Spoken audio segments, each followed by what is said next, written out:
क्योंकि अज्ञान कभी भी हमारा सहायक नहीं होता है। हम ये नहीं कह सकते कि जी हमारी स्थिति तो राम जैसी थोड़ी ही है। तो भाई यदि आपको राम जैसी उपलब्धि करनी है तो राम जैसी स्थिति तो बनानी ही पड़ेगी। नान्या पंथ विद्यते यनाय, उसको छोड़ के और कोई रास्ता ही नहीं है। नहीं बनेगी तब तक तो दुख पाते ही रहेंगे हम। तो ये हमें ना बिल्कुल अपने मन में कई कई बार बोल करके बिठा लेना चाहिए कि सारी आदत स्वभाव अपवित्रताएं राग द्वेष मिटाने ही पड़ेंगे। ये बात अपने मन को कम से कम दिन में 500,000 बार बतानी ही चाहिए। आवृत्ति असकृत उपदेशात, वेदांत में भी आई ये बात, सांख्य दर्शन में भी आई।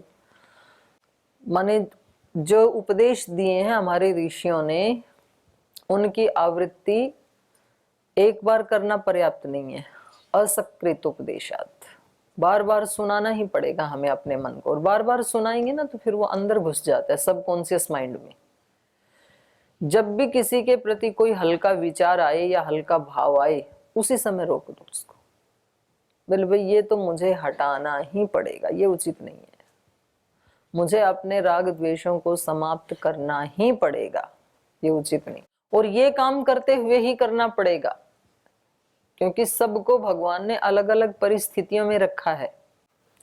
कोई जरूरी थोड़ी है सबको हिमालय में जाने का अवसर मिलेगा।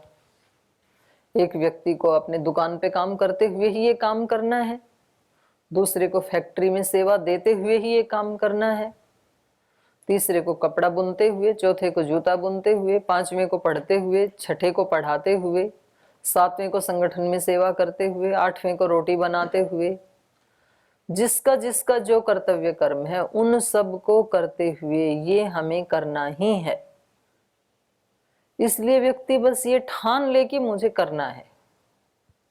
साधना, साधना मतलब अपने इंद्रियों को साधना। कल भी श्रद्धेय स्वामी जी महाराज बता रहे थे ना शिविर के समय कि साधना और क्या है, इंद्रियों को अच्छे काम के लिए साधना। जैसे घोड़े को साधा जाता है ना घुड़सवारी के लिए छोटे बच्चे को, ऐसे इंद्रियों को साधा जाता है हर पल कि नहीं ये भाव ठीक नहीं है, ये विचार ठीक नहीं है, ये प्रमाद ठीक नहीं है, ये आलस्य ठीक नहीं है, ये भाना बनाना ठीक नहीं है। ऐसे अपने मन को आपको 1500 बार बताना ही पड़ेगा, छोटे बच्चे की तरह। छोटे बच्चे को दिन में कितनी बार कहना पड़ता है ऐसे मत करो? कितनी बार कहना पड़ता है? हजारों बार। वो उन चीजों को उठा उठा के फेंकता है और हर बार उसकी माँ बताती है कि नहीं बेटा ऐसे नहीं, इसको नहीं डालते। फिर डालता है, फिर बताती है नहीं डालते। और जब उसको इतनी बार सुना दिया जाता है नहीं करना नहीं करना, तब कहीं वो जाके 2-3 साल के बाद, 4-5 साल के बाद इस बात को समझ पाता है कि इसको उठा के नहीं डाला जाता है। फिर नहीं डालता है बाद में। तो शुरू में तो उसको कई कई बार सुनाया जाता है। उसको एक चीज से हटाओगे दूसरा फिर उल्टा ही काम करता है। कुशन डालने से हटाया कि इसको नहीं डालते हैं, फिर वो कोई दूसरी चीज उठा के डालता है, फिर उसको मना कर फिर तीसरी डालता है। तो ऐसा ही हमारा मन भी है, ये कुछ ना कुछ तो ऐसा करता ही है जिससे कि संसार की तरफ ही हमारा वो बना रहे गति। तो फिर इसको इतनी ही बार बताना पड़ता है कि भाई ये पसंद नापसंद वाला चक्कर छोड़ दो। अब आप किसी भी चीज को पसंद या नापसंद मत करो, ये मेरे को बहुत पसंद है, ये मेरे को बिल्कुल पसंद नहीं है। ये खाना खाता है तो भी इसको यूज करता है, ये खाना पसंद है, ये खाना पसंद नहीं है। हवन में जाना पसंद है, योग में जाना पसंद नहीं है।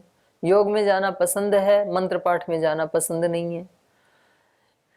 ये स्वेटर न पहनना पसंद है, स्वेटर पहनना पसंद नहीं है।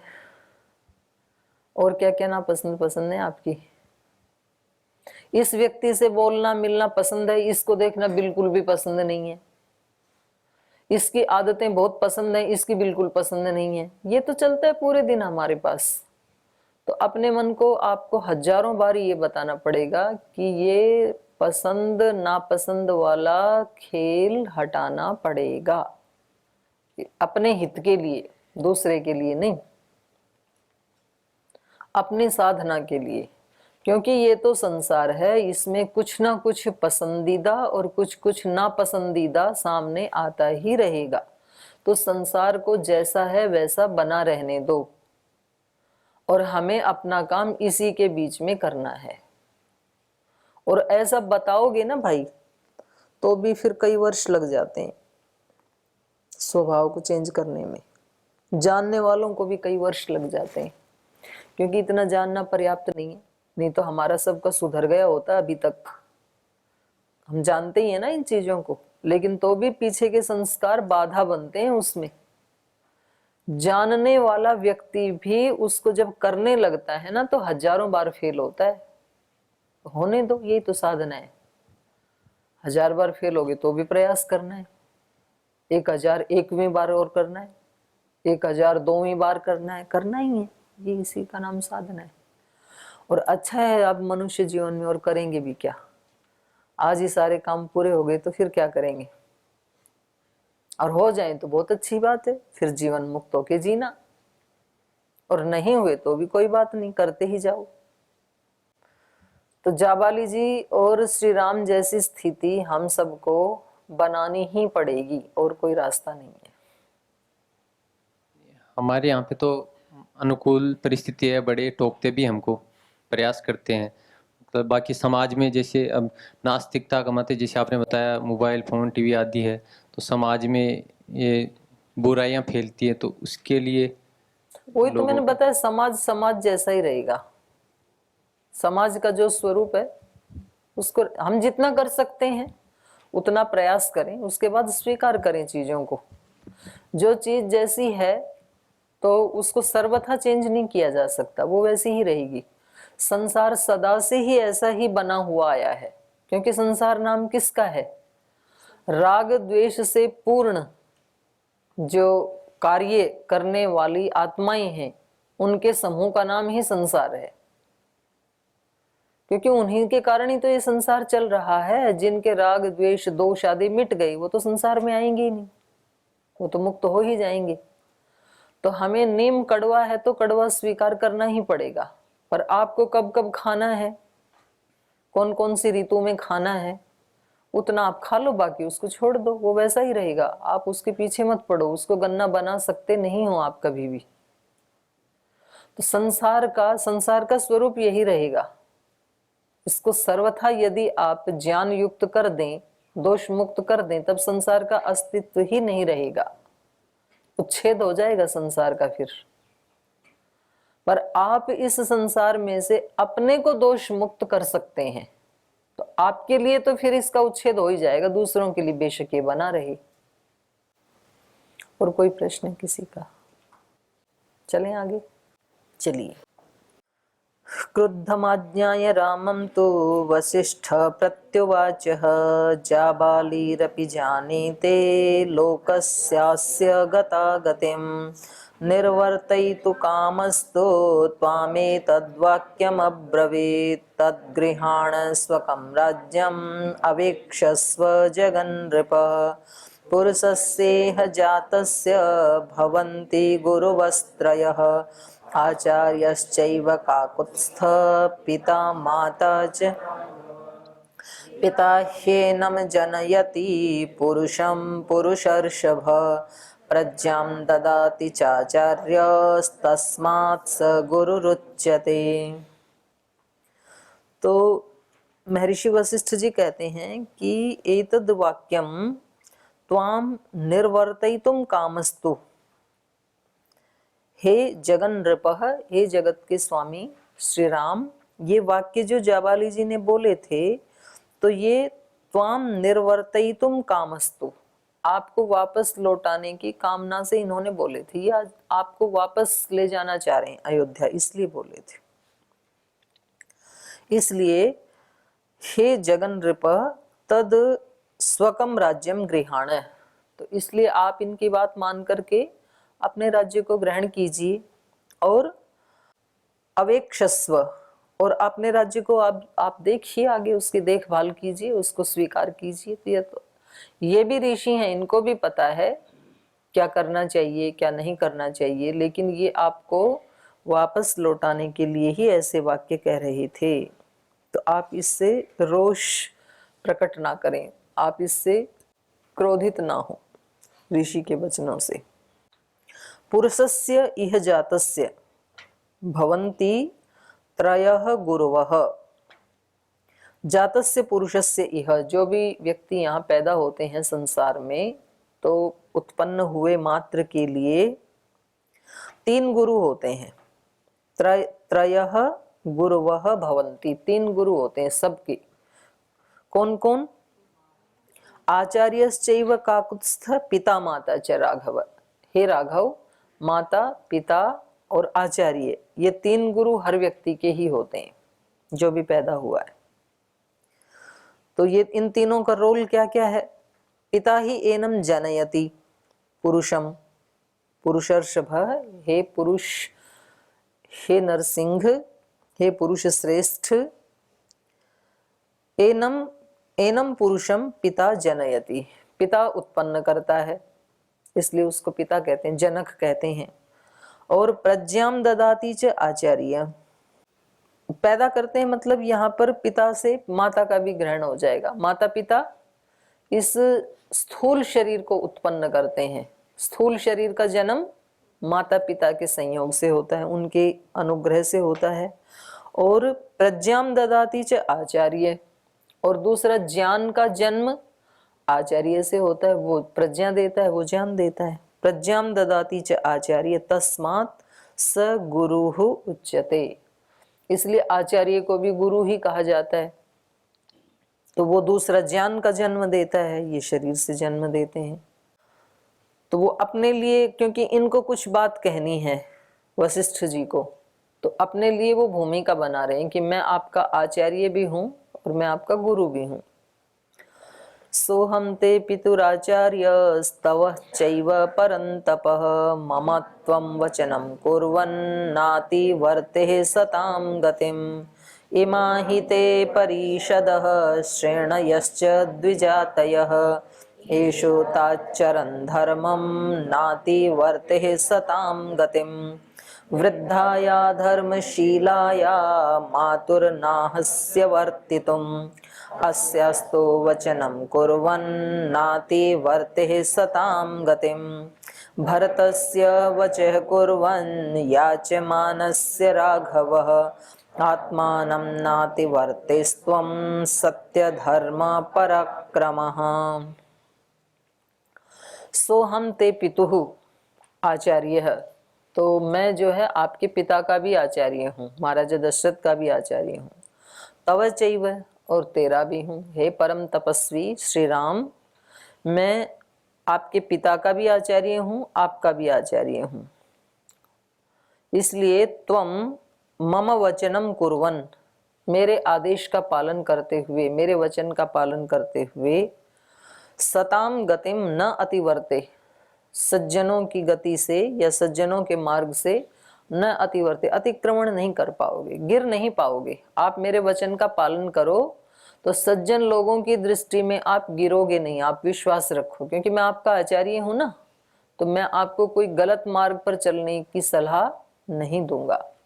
क्योंकि श्री राम ने यही कहा था ना पिछले सर्ग में जाबाली को, कि यदि मैं आपकी बात को मान करके और अयोध्या वापस लौट चलूं तो सज्जन पुरुषों में कौन मेरा सम्मान करेगा, कौन मुझे सम्मान देगा, कौन मेरी बात को आदर देगा।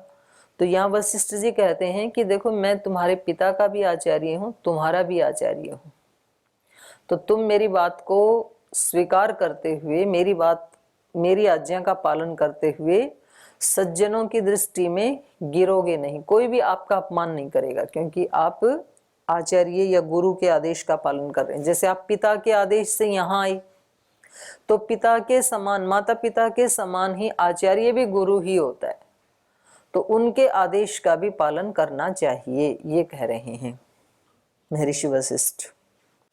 तो उनके सामने जो लोग बैठे थे उनकी तरफ इशारा करते हुए, उनको इंगित करते हुए कह रहे हैं, इमा ही ते परिषदः, देखो ये लोग जो बैठे हैं ये आपके मंत्रिमंडल के लोग हैं, ये आपकी परिषद है, ये आपकी सभा है, ये सांसद लोग हैं। ये श्रेणयश्च द्विजातयः, और ये श्रेणयः भिन्न भिन्न श्रेणी के लोग हैं, प्रजा के लोग हैं, इनमें कोई ब्राह्मण है, क्षत्रिय हैं, वैश्य हैं, शूद्र हैं, जो भी।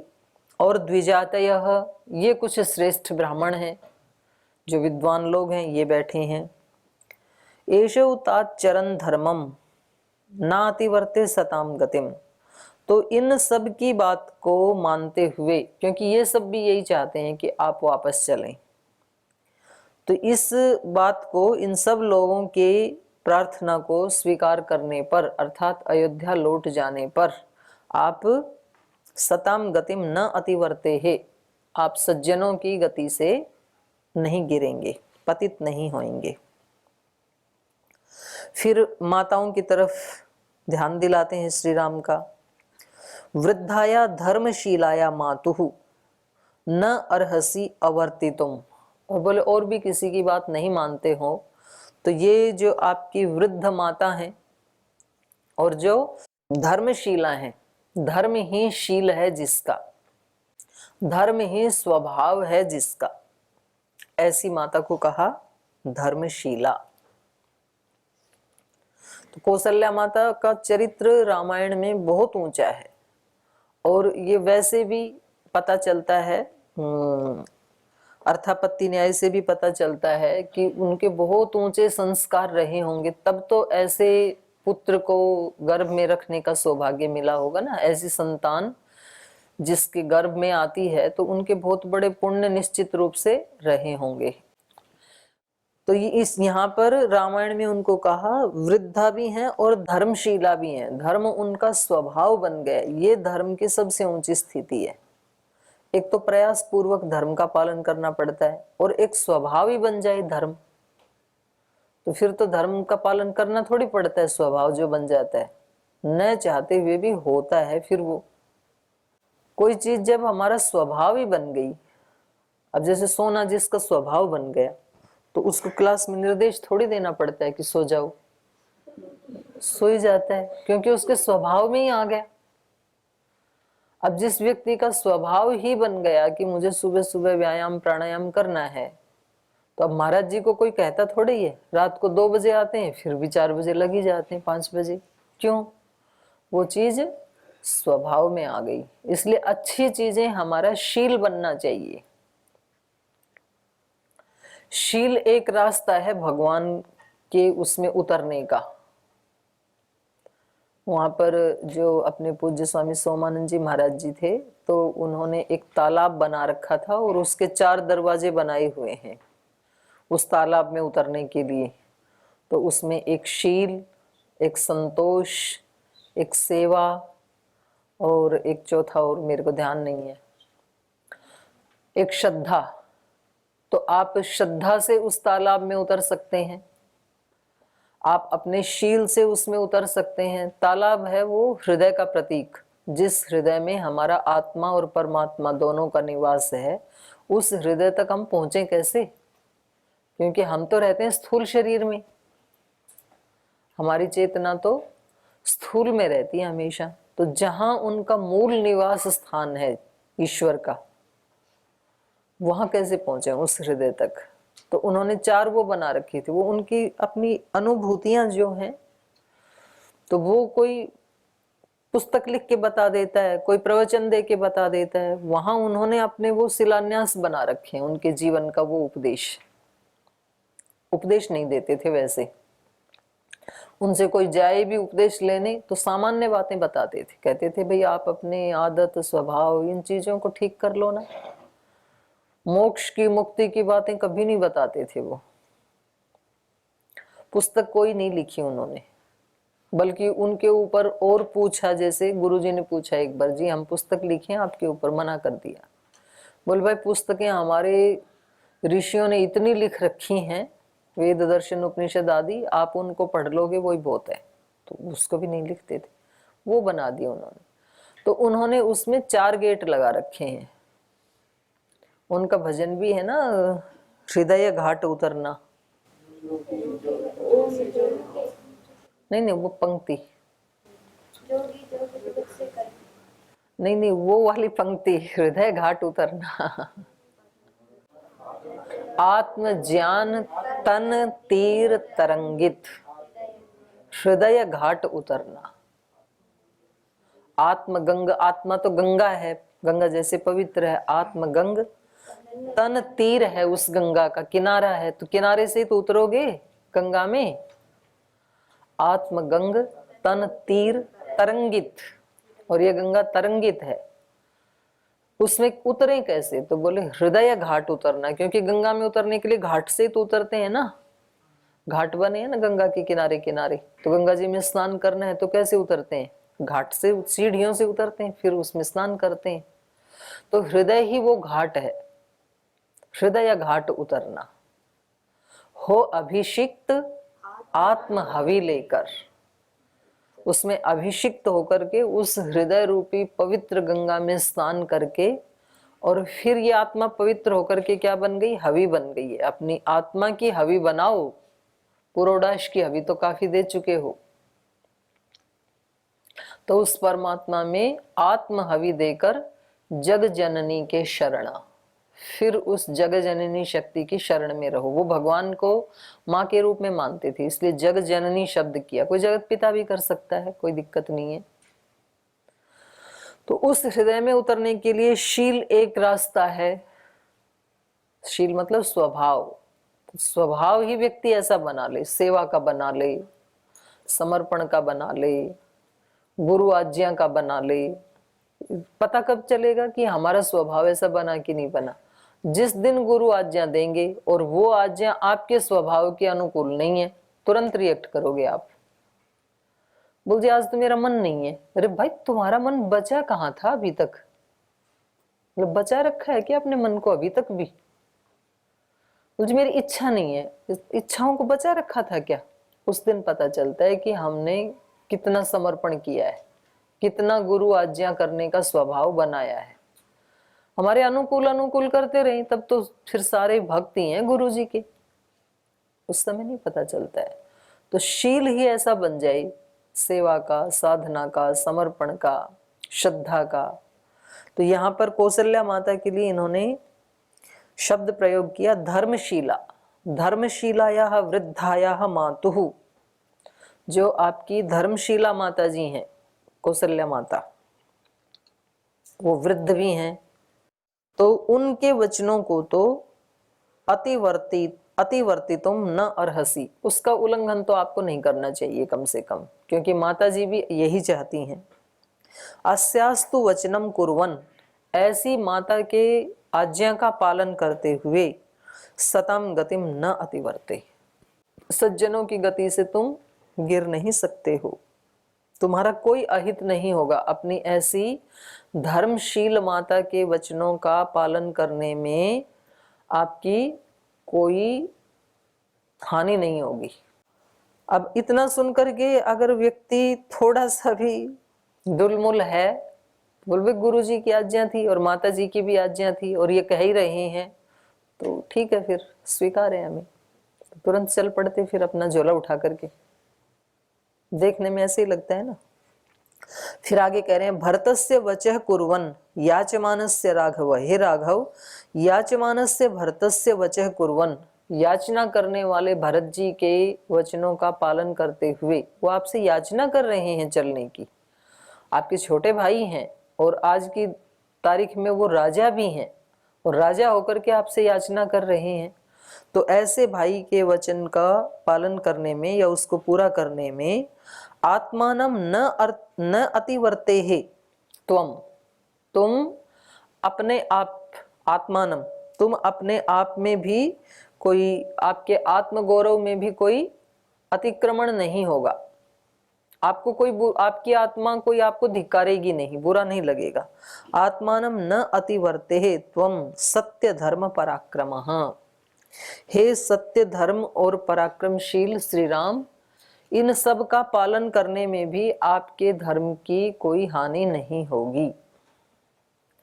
तो इस प्रकार से गुरुजी इनको समझा रहे हैं।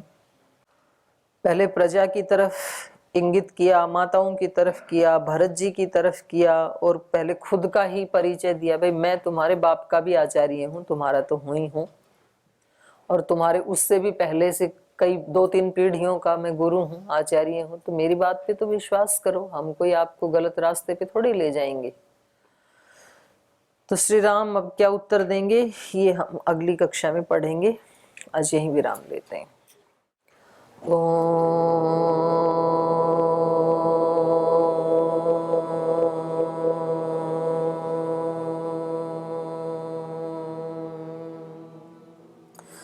शांति शांति शांति। श्री गुरुभ्यो नमः। ऐसे है मेरे राम, ऐसे है मेरे राम, ऐसे है मेरे राम, ऐसे है मेरे राम। विनय भरा हृदय करे सदा जिन्हें प्रणाम, ऐसे है मेरे राम, ऐसे है मेरे राम।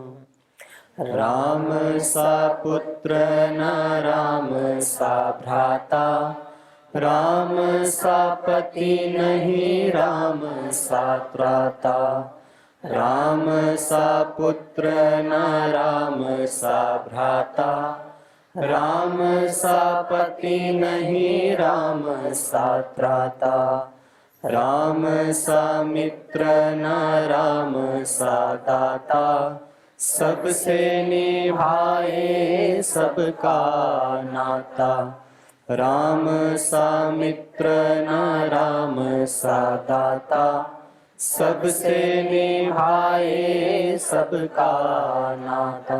स्वभाव से उदार शांत, सब गुणों के धाम, ऐसे है मेरे राम, ऐसे है मेरे राम। विनय भरा हृदय करे सदा जिन्हें प्रणाम, ऐसे है मेरे राम, ऐसे है मेरे राम, ऐसे है मेरे राम, ऐसे है मेरे राम, ऐसे है मेरे राम, ऐसे है मेरे राम। ओम श्री